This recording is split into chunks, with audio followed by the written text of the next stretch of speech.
I want freedom of choice. I want personal responsibility, and I want opportunity to create and I want the ability to choose how I pay it forward. Right. I don't want to be forced to pay it forward to things that I don't even believe in, understand, or care about.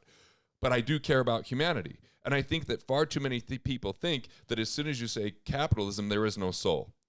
Listen. And that socialism has a soul somehow. And because of this misinformation, people, they lose who they are in that picture. The mindset of fear, sacrifice, and scarcity has been tried, and it has failed. It's time to shrug the idea of sacrifice, embrace value creation and abundance, and enhance your quality of life today while building wealth along the way. Welcome to Sacrifice Shrugged of the Wealth Labs podcast, where you can turn your thoughts into profits and build the life you love. What if we only got so passionate about our own solutions? Right. If we only had more focus on what we can do to deliver value other than pointing out the problems.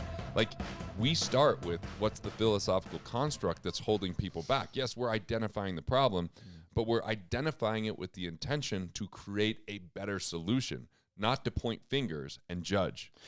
Well, the question is, are we here to win a popularity contest? And that's like, I never wanted to enter a beauty pageant. I mean, being a winner of a popularity contest, what value does that create in the world? You know what I'm saying? Right. So to create maybe and introduce polarizing ideas that, that shake people to think, who want to tune in rather than tune out, is a whole different purpose. So, it's a matter of, what are you here for? What do you want to learn? What do you want to understand? If anything, but just popularity for popularity's sake is, sort of a petty game in my mind. And I think that's maybe something that everybody, if you're listening to this and you're looking at how do I value create, it's a matter of saying, listen, even if we're saying something that you disagree with, now you know why you disagree. You're learning something about yourself. Right. Conflicts clarify. So the conflict should not be avoided. And that's a whole problem. Oh, we don't want to create any conflict. We don't want to hurt anybody's feelings. It is such an irrational consideration. Conflicts clarify. If I disagree, at least now I know why I disagree, and I understand more about my own identity, because you said this early on, as far as self-responsibility requires identity. And your identity requires you to know what you stand for and what you stand against and what you don't care about. Right. And if you can get clear on your identity, then it's going to help you understand your purpose and recognize what value you can create in the world. I don't care who you are. One of my fundamental premises is that everybody's born with some genius. Everybody's born with some ability. Everybody's born with some strengths. And what you promulgate is understand your ability and your strengths and where you can create value and invest in that, as compared to feeling like you're impotent. And in that impotence, you just give your money away to governments or to financial planners who just basically say, I'll take care of you. And then next thing you know, you find yourself completely compromised. And this is how you create generational healing. Yeah, well. I mean, these difficult conversations, the most difficult ones I have are with, family and employees, because they're not always comfortable. No. I stress about them, but I go into it with, here's my intention. Mm-hmm. And I try to come from as much of a place of love, but if I don't do that, then I bear the burden. It stifles my creativity and my artistry. And ultimately, I'm not fair to them, and nothing changes. We get stuck in the rut. So now this is what some people would see as an apparent contradiction. A capitalist, right, who has love as a value. Main value. Go figure. Right, because, I look at myself more as like a free market artist than a capitalist, because the problem with capitalism is it takes people to think of major corporations that get in bed with the government, and it's not capitalism. That's not capitalism. That's crony capitalism. Yeah, it's crony. Cronyism is one of our biggest problems that we face, and the problem is, who named capitalism? Marx. Yeah. Right. So so people are confused as to what we even mean by that. Mm-hmm. I want freedom of choice. I want personal responsibility, and I want opportunity to create and I want the ability to choose how I pay it forward. Right. I don't want to be forced to pay it forward to things that I don't even believe in, understand, or care about. but I do care about humanity. And I think that far too many people think that as soon as you say capitalism, there is no soul. Listen, And that socialism has a soul somehow. And because of this misinformation, people, they lose who they are in that picture. there's no compassion in compulsion. When you've got a government that compels the behaviors and living experiences of its citizens, it's hard for those citizens to feel compassion. When you're in survival, it's very difficult to feel compassion. When you feel free to express yourself, that's when, as you say, you can feel love for your fellow human. You can feel compassion, and not only can you feel it, you have the freedom to act on it, which is why I'm a much bigger fan of charity than I am of government compulsion to take money and have the government decide where it goes. That doesn't make me feel compassionate. That makes me feel used. It makes me feel abused, as compared to saying, I have the resources from which I can be compassionate and loving for my fellow humans out there. And it's not, and I'm not, how can I put it, unique. Just look historically at how societies behave with each other and what resentments build up. And where do you have the most love and compassion? Where do you have the highest standard of living? And where do you have the least love and compassion and the lowest standard of living? It's not hard to see. So, in the end, I think, for people to give consideration, reality is it's exciting to consider that you're responsible for your own finances. It is appropriate for you to recruit people into your life to help you sort that out and to help you think through it. I mean, I was a very self-responsible person, entrepreneur for many years when I met you. Yet I was dealing with financial planning and financial planners who were stuck and hypnotized in the traditional models and who were commission incentivized, so they had their own confirmation biases. And I became irresponsible as I delegated this. And it was more relegation than delegation. It was I relegated and delegated it. It's both. Right.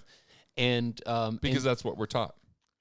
And that was the message I preached when I first. Hey, I'll just talk and sounded ridiculously smart. Hand me your money. I'll take care of it. Well, so yes, it wasn't my background or experience. I started to really earn in an uncommon way as an entrepreneur, starting businesses and having the businesses work. And I was absolutely obsessed with my purpose in those businesses. And then when there was this money, it's like, oh, what are you supposed to do? Oh, well, I guess now I have to hire these financial planners who come in and with a completely different premise and deferred to their expertise, but they knew nothing about me. They basically said, oh, yes, now that you're making all this money, now we come in and we help you manage this money and develop wealth. And here is the real issue. I never fully followed their plans because there were some things about it that didn't resonate. So I was 1 foot in, 1 foot out. So it was the worst of both worlds. And I ended up compromised financially as a consequence of this.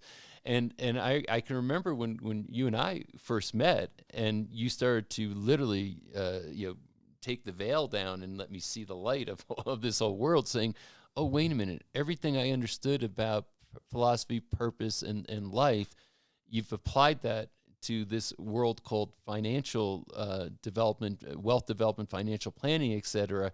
And I have to actually step in and take more responsibility on this with the guidance of an expert.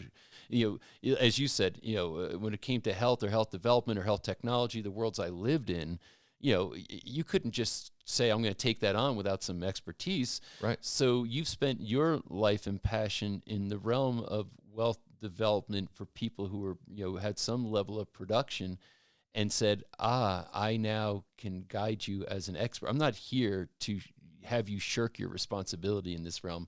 I'm here to help you discover your premises around it and guide you. I think I said we can't do all the heavy lifting for you, but we can be there with you lifting it. And our job is to narrow it down so you know what your options are and you can utilize our experts, but you don't completely rely upon them. That's right. Obviously, I don't write legal plans. I don't file taxes. But what I want to do is make sure that you have a framework. So you go, okay, know what I'm doing. You know how to speak to them. You know why it happens. And then it saves you a bunch of time than if you try to do it on your own, because it's full time for my firm. But as soon as you go, well, I'll just hand it over to them. Like, we've turned away a lot of clients because they just want us to do it for them. I'm like, look, we're not built for that. You're not going to be happy with it. And look, I kind of wish that I didn't know what I know about the stock market. I wish I didn't know about fiduciary responsibility for a CEO that moves only towards shareholders on the back of employees and customers. I wish I didn't know about flash trading. I wish I didn't know about the rate at which these major corporations go out of business, but it doesn't account for the actual return that people get, the average return versus the actual return. And I wish that I was okay with just taking commissions on that and getting fees for the rest of my life, because I could charge people less, I could make a lot more money, but I couldn't sleep at night. I was gonna say, you don't wish any of those things. No. But like, my competitors do all that kind of stuff, and then they say that they're cheaper than us. Okay, you are in what people write a check for, but you're more expensive because you're actually getting paid more in a system that people don't understand what the real cost is. Yeah, there's a difference between investment and expense, and what's expensive, and you've used the characterization that you refer to as an ignorance tax, which I've paid way too much money on, and none of this is lament or regret. My only hope is that somebody who's behind me on the path might learn something about this and save them the trouble. That kind of a pay it forward, saying, hey, experience is a great teacher. And I know that when you're someone, especially an entrepreneur, you need to be preoccupied with your purpose and your business and all that's going on there. And you can't be fully present and conscious here and fully present and conscious there. And understanding that there are sharks in the water, there's incompetence in the arena. And as much effort as I would put into hiring, top grading, employees, I mean, I'm talking about how many levels of discretion went into finally hiring somebody, because I knew the cost of a mishire. Yeah. And saying, how come I didn't vet in my finances in the same way? All the effort that goes into producing it, and then seeing it just evaporate so quickly sometimes, it's a chilling experience, and I wish it on no one. So all I could say is that if nothing else, with people listening to you and your context, your revelations around this. Why am I sitting here? I'm not paid to be here with you. I'm not, but I've been given so much value from you along the way, and I do have a genuine desire to freely share it and share my experience around it, because in the end, I know the spiritual damage firsthand. I know the spiritual damage of generating wealth and income and having it meaninglessly evaporate because of ignorance. So that is, to me, it becomes a very spiritual issue. And this is why, when you said you want to be able to have deep conversations, I said, I'm in. I mean, getting around microphones and doing sound bites is just not, it's a waste of my time, I think. So, but getting into a meaningful conversation that's going to lead to, spiritual awakenings for people when it comes around money. People would say, how do you put spirituality and money together if you haven't figured that out yet? They are not mutually exclusive like some would have you believe. It's quite the opposite. Exactly. And, so the idea of saying you need to understand the spiritual nature of this thing called finance and what it means to your spirit as a human being, and how it creates freedom of expression versus enslavement because of mismanagement. How you could give of your energy, and store that in a representation because of the value they've added to someone that you may never even meet or even talk to. That's right. But they can exchange with you, so that then you have even more energy to put out there. You have even more reach. You have even more impact. You have even more value. And if we take the construct of money away, we're back to bartering. It's slow. Inefficient. It's difficult. It's inefficient. Mm-hmm. And so it's been a beautiful tool. Unfortunately, it's been a misunderstood tool. Yeah. People ask the wrong questions, like, how do I make more money? Which paradoxically, the way you make more money is you add more value, which the right question there is, how do I reach more people? How do I more deeply impact the people I reach? How do I, they're different questions. And isn't that even the wrong question when somebody would approach and say, how do I make more money? Really, shouldn't the question be, how do I add more create wealth? Yeah. What is wealth? Where does wealth come from? Well, because the whole point is, and this is some of the things you taught me, saying, rather than me making more money, what if you paid less in taxes? What if you paid less in interest? What if you paid, in other words, with making no more money as far as generating, whatever my income is, immediate guaranteed returns. Isn't it the same thing if I am getting, if I'm actually keeping more money because I got smarter in other realms? Doesn't take more risk, doesn't require 30 years to pay off.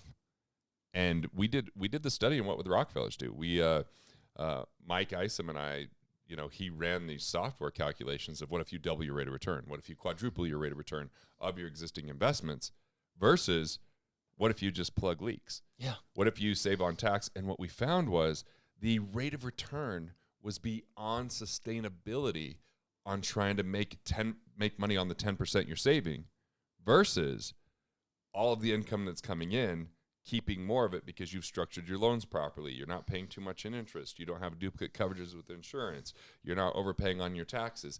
And so what we found was more safely you could get there without that unnecessary risk. Isn't it a pretty easy metaphor if I'm out in the ocean or a vast lake on a boat and there's a leak, right? And I am bailing as quickly as I can to keep bailing the water out of the boat. I'm working constantly because there's water that keeps leaking into the boat, as compared to saying I plugged the leak, I bailed out the water. I could actually sit back and relax a little bit. I don't have to constantly be more productive, get more water out of the boat. I can literally even relax a little if I want. And you know what happens when I start to relax a little?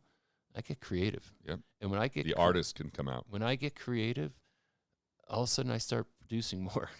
And when I'm producing more and I plugged leaks, I'm compounding my effort and making a lot more money. And by the way, you paying less tax does better for society.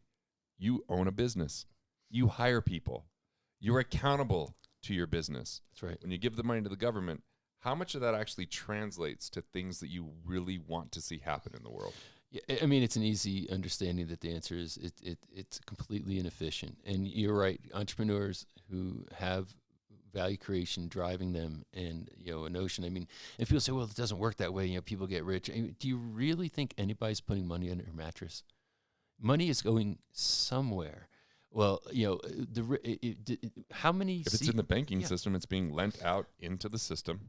Or in any, the richer, I mean, how many more bad movies does Sylvester Stallone have to make? Yeah, and I'm being tongue in cheek because I'm actually liking the movies he's putting Creed out was right pretty now. good. It was right? very, and Creed too, yeah. Yeah.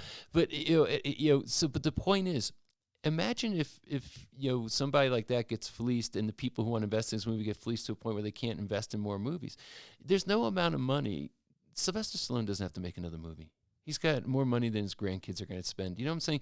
It's just that it's what he wants to do as there's an artist. nothing that can prevent. How is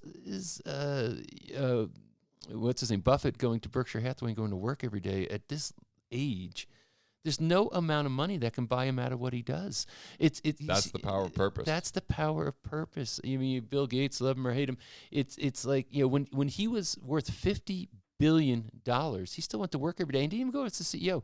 He was the chief software architect. The thing that he started doing when he started the company at $50 billion, he still wants to do. Yeah, when you lack purpose, retirement becomes a losing game that you try to play. Yeah, it's all about Because basically it's selfish. Retirement is a selfish game. Well, retirement says I can't wait to stop doing what I'm doing. I can't wait to stop adding value, and I'm going to bankrupt my family over my retirement. And listen, it's indoctrination that comes from a bygone era that says that you have to work, you save, in the and time then of you Braun. and then you get to do what you want to do. And it was physical labor that was exhausting and dangerous. And you had to do it, and then you were going to die soon after because of it. So the model is outmoded, it's outdated, it's antiquated. And We're in the time of brains. Yeah, we're in the time of thinking. We're in the time of artistry. That's the game. So now the question is, what do you do? So let me if you're in your 20s or 30s, hey, this is stuff that you could be gobbling up. But I will also say that I know people in their 60s. I guess, yeah. I look in the mirror at one every day, and that's how I know them. You knew that was coming from me too. You're like, oh, there's a jab. I mean, now my kids call me old. It's very confusing. I was used to always being the young kid doing stuff, but now I'm an old, yeah. But I look at like contemporaries of mine who basically aren't working right now. They've basically been put out to pasture. And nobody wants to hire them necessarily because, hey, if you're somebody in your 60s, what are we going to hire you for? And now they're kind of in this in between phase. And I'd say, listen, there are people. One person I could cite in his 90s, World War II vet, that started a business and started making $15,000 a month online. For a few years, more money he ever made in his life. But he had a purpose in it because it had something to do with creating a community of other World War II vets who were quickly dying off. My father was a World War II vet. And it was the most gratifying thing he finally did in his entire life, made the most money he ever did, and he was in his 90s. You're stuck in your own mindset. You're jailed in your own thinking. People told me I was too young when I was 19 entering financial and that's services. the other side of it. And it was one of my key advantages to talk to people without having to write a check. There were some of the most brilliant financial minds in the world because they wanted to pay it forward, because they liked that I was infinitely curious. Yeah. They saw something in me and were willing to invest that time. I think of just two people here. One guy, his name's Brad Boke. He's in his 60s. He was a dentist that when I met him 10 years ago was going to retire. The recession was starting to impact their dental practice. And his wife was like, let's just sell it. Let's shut this down. We can just, take it easy. And she was starting to harp on him about stop spending money, eliminate, cut back, and it wasn't congruent. And it's crazy. This guy's 6'7", big dude. I get up and speak on purpose, and I see a tear roll down his cheek. And the night before, he met me at a cocktail party where Did you give a shit about it? I still do, yeah. And I'm just standing on I walk into the W in Scottsdale, and I was speaking the next day, and I'm just feel like a deep introvert that night, and I don't talk to anyone. He sees me, he's like, who's this weirdo? And then the next day, he sees me on stage, and I watch his impact. Well, here we are 11 years later, just bought the boat of his dreams. He takes it down to CC Dock in Dallas, goes out there all the time, loves drinking whiskey, loves bringing his team out there and his friends. He's entertaining. He went from this little house dental practice to a Vegas-style lobby of the best hotels. I feel like I'm in the Cosmo when I'm in this lobby of Bayside Dental now. And he's gone, and it's 3.5 times his net income over this period of time. And his conversations with his wife are no longer about how do we cut back. It's about what can we do to really improve our industry? How do we pay this forward? Where could we invest back in to improve dentistry? And he just bought another practice, and they have this amazing lobby. And what I love is one of his patients comes in, and they're like, well, doc, you must be making a ton of money. And he goes, I am. He's like, well, I guess I'm paying for this lobby. He goes, you know what? You pay the exact same amount that you paid when you're in the little house that we were in. Would you want us to go back there and charge you the same, or go here? He goes, I really like these new digs you have here, right? So it's like even that had to be a paradigm shift. That's a Field of Dreams moment. I built this for you. And now, you get to show up here. And now Brad's saying, I hope I live long enough to see this all the way through. I think about another guy, Jim, who is 74 years old right now.